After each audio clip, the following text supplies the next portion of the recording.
잠언 27장 21절. 도가니로 은을 풀무로 금을 칭찬으로 사람을 단련하느니라. 미련한 자를 곡물과 함께 절구에 넣고 공이로 찌을지라도 그의 미련은 벗겨지지 아니하느니라. 내 양떼의 형편을 부지런히 살피며 내 소떼에게 마음을 두라. 대저 재물은 영원히 잊지 못하나니 멸관이 어찌 대대에 있으랴. 풀을 벤 후에는 새로 음이 돋나니 산에서 꿀을 거둘 것이니라.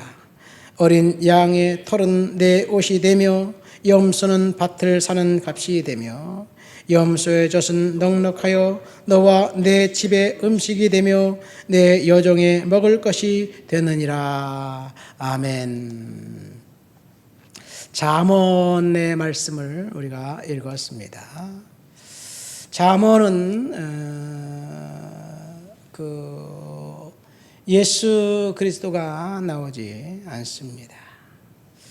잠언에는 하나님도 나오지 않습니다.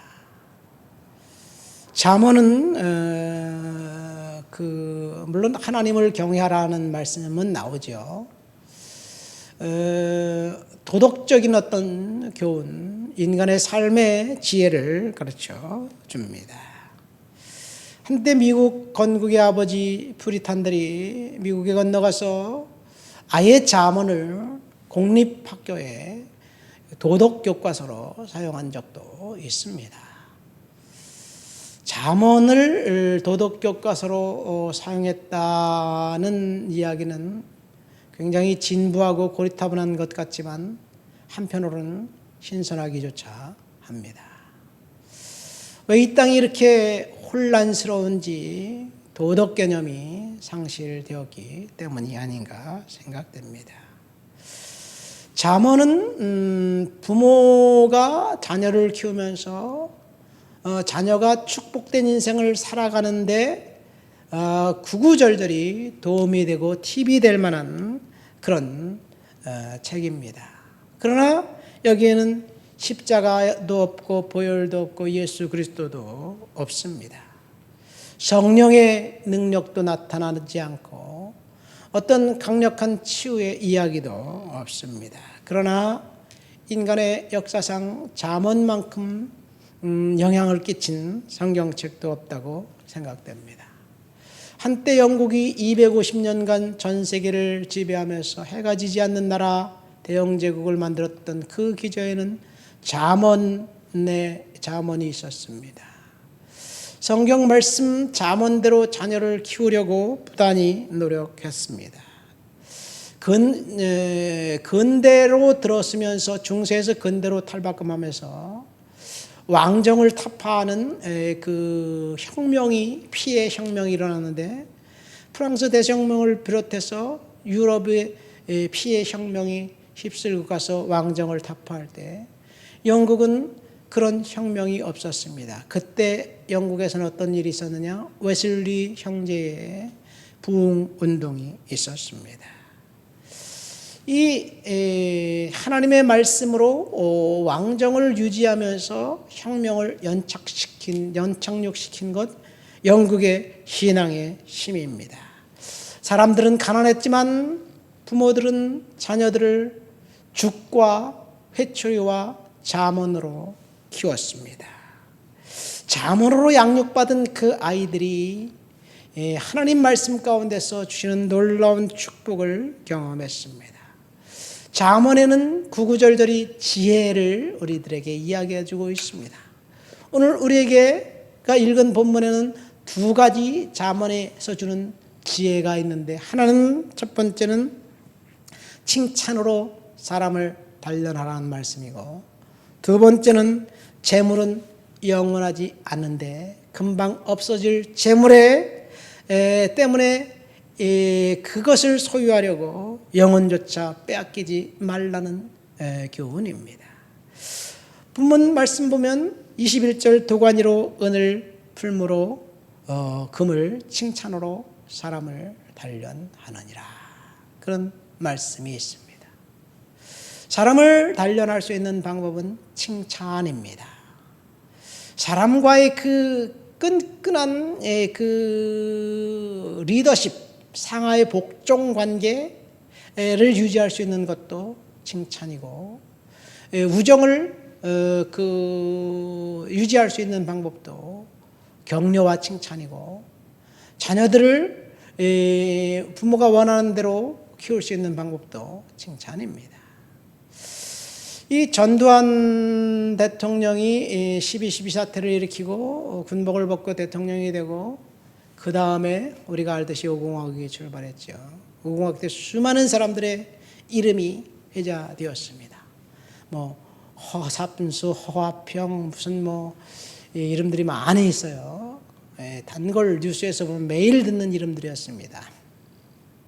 근데 그 중에 유독 한 사람, 장세동 씨, 전두환이 그 감옥에 가도 전두환이 그 5.18 사태 주범으로 지목을 받고 거기에 자기까지 그 휩쓸려서 감옥에 갈지라도 전두환에 대한 충성심은 끝까지 버리지 않은 이유는, 어느 한 기자가 물었더라고요. 도대체 당신은 쿠데타를 일으킨 저 범죄자 저 사람을 어떻게 그렇게 충성합니까? 한마디로 말해서 당신 돌았지 않았냐? 모든 사람이 돌아서는데, 심지어 노태우 씨까지 돌아서 노태우 씨가 전두환을 감옥에 가뒀잖아요.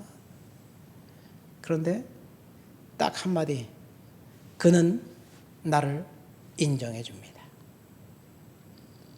그거예요. 칭찬이고 인정이지요. 이것이 사람을 얻을 수 있는 방법이 아닌가 생각됩니다. 오늘날 정치권을 보세요. 우파 정부 두 번의 대통령이 중간에 이 탄핵을 당해서 대통령직을 물러날 수밖에 없어요. 야당이야. 끌어내리려고 수단과 방법을 가리지 않고 혈안이 돼서 끌어내리려고 하는 건 당연한데, 문제는 자당에 자기가 키워준 사람들에게 뒤통수를 맞아서 억울하게 탄핵당한 거예요. 박근혜 대통령, 사실 최순실, PC 이런 것들 나온 증거 아무것도 없습니다.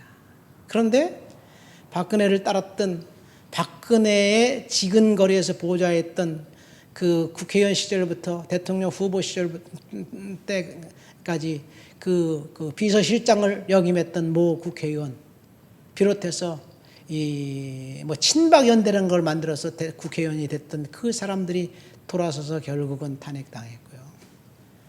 윤석열 대통령 역시 20년 이상 자기 밑에 형 동생처럼 지내던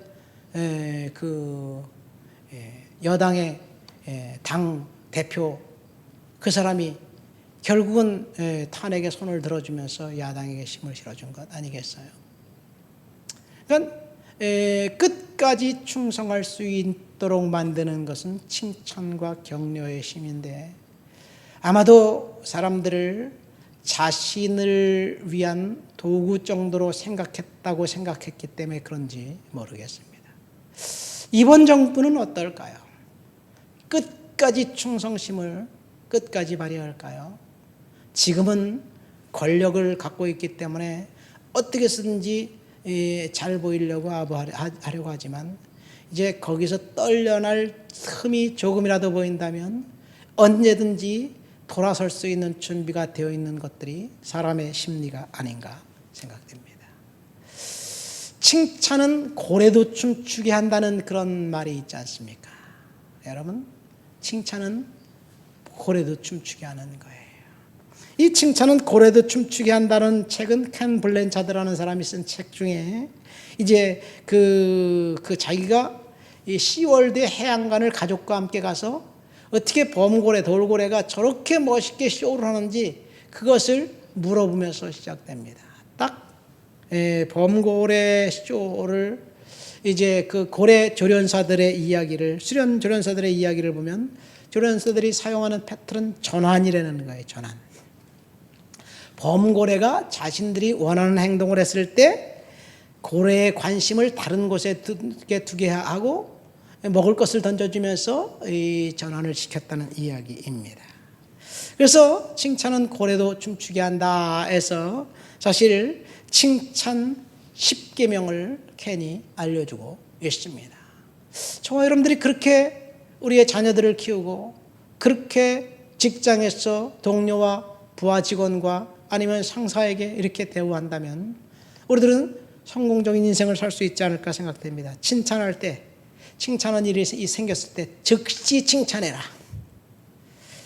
잘한 일을 구체적으로 칭찬해라. 가능한 공개적으로 칭찬해라. 여기서 공개적으로는 아부하라는 말이 아니죠.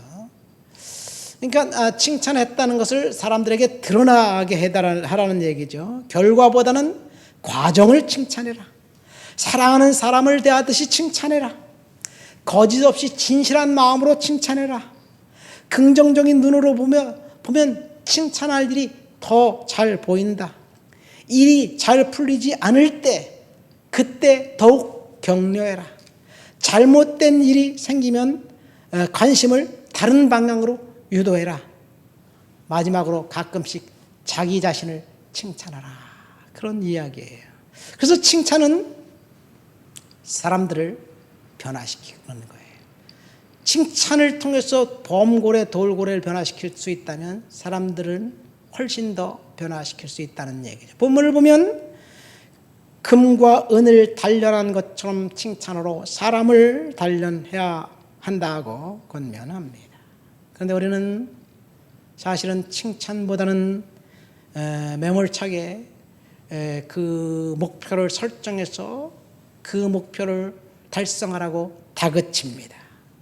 목표를 다그칠 때 당근이 주어져야 되는데 목표 달성하는 건 당연하고 또 다른 더 높은 목표를 주어서 그것을 달성하도록 만드는 것이 현대 기업의 오너들의 그 방법이에요. 그 방법을 통해서 어느 정도 효과는 있는 것 같지만 사실은 벽에 부닥치면 언제든지 뒤통수 칠 준비를 하고 있는 것이 사람들입니다. 내가 힘들고 어렸을 때 칭찬하면서 지지해 주는 사람이 있다면 그 사람에게 장세동 씨처럼 충성할 준비가 되어 있을 텐데 사람들은 그렇지 못하는 것 같습니다. 본문을 통해서 두 번째 교훈은 재물. 24절 말씀을 보면 대저 재물은 영원히 잊지 못하나니 멸관이었지 대대에 있으리요. 여기서 말하는 재물은 영어 성경에 보면 더 riches인데 신약 성경에 보면 재물은 더 만몬입니다. 만몬.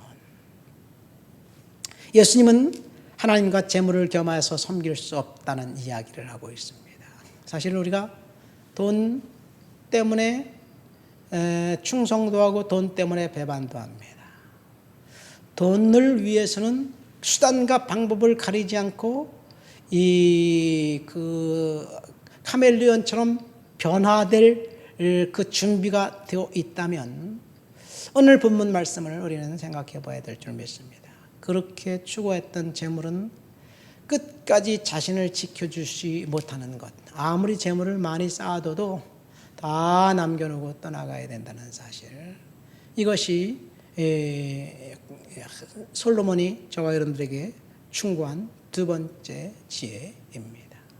우리가 돈을 벌기 위해서 열심히 일하지만 그 돈의 노예가 된다면 어리석은 일이라는 이야기이지요.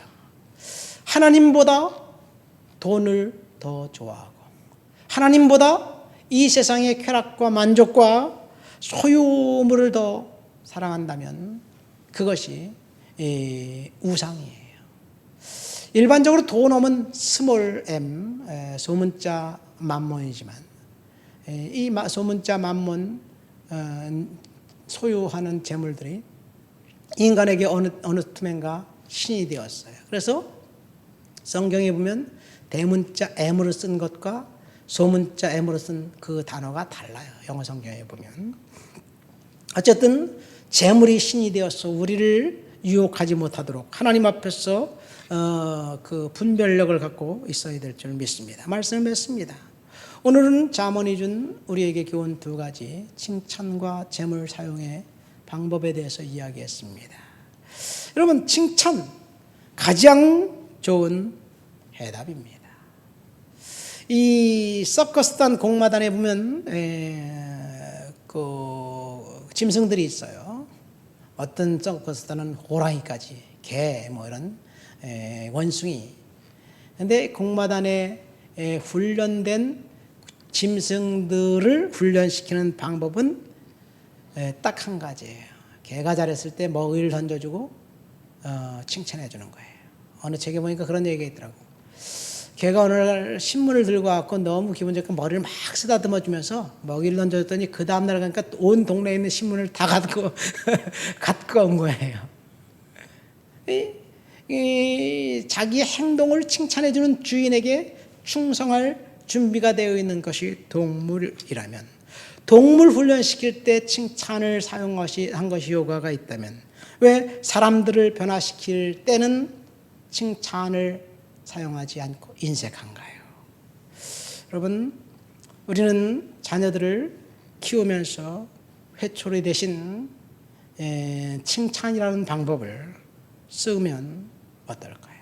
조그만 진전이라도 있다면 칭찬해 주기로 결단하는 거예요. 이제부터는 잔소리가 아니라 칭찬. 더 다그치면서 더 높은 그 목표 설정을 부여해서 그것을 하라고 끊임없이 요구하는 상사가 아니라 할 수 있는 것 칭찬해 주면서 격려하고 같이 동반자 파트너가 될 수 있다면, 그러면 성공적인 리더, 성공적인 부모 되지 않을까 생각됩니다. 하나님 아버지 감사합니다. 그동안 칭찬에 인색했습니다. 그동안 다그치기만 했습니다. 하나님, 이제부터는 칭찬하며 격려하며 그렇게 하나님 앞에서 살아가도록 도와주시옵소서. 예수님 이름으로 기도합니다. 아멘.